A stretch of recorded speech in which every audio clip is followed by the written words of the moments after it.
lại thì cái này trả lâu luôn tụi con phe giả nào cho nó phe lâu thế luôn này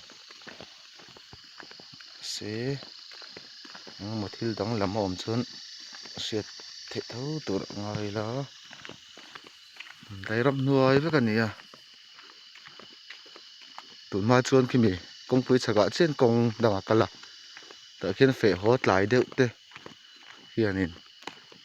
mà mi cái trong riêng trên ông mà phải thầy lâu tị thế lệ tùy trôi đến ông chỉ là khí lên tùy khô rồi mà chung ở đây phố chuan em ngắm tuần nẹo nẹo ăn này chín này chung về chú sai nặng gan caldo này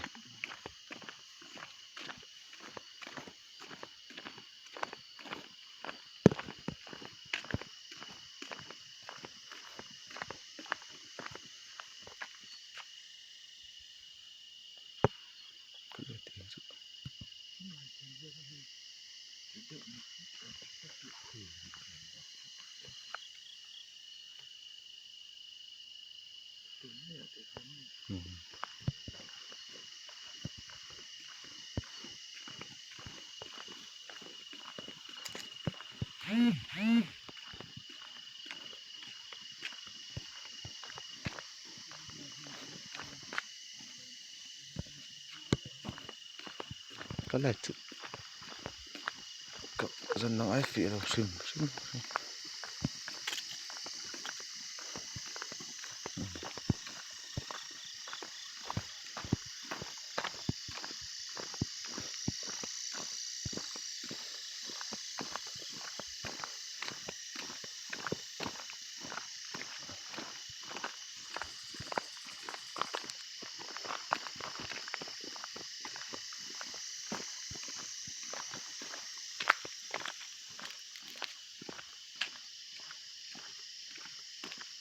sang buru burang khá chú thiêu tôi đến lâu đây xì lâu là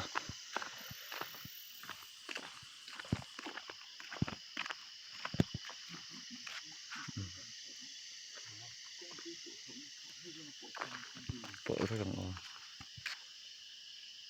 thì nên em mà thiêu đắng lắm tệ ấm tị gan phiền phía đồn như dần nữa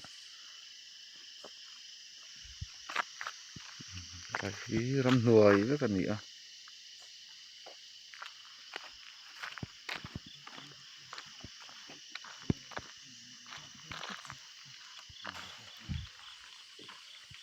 cái chú giống trọ lá nè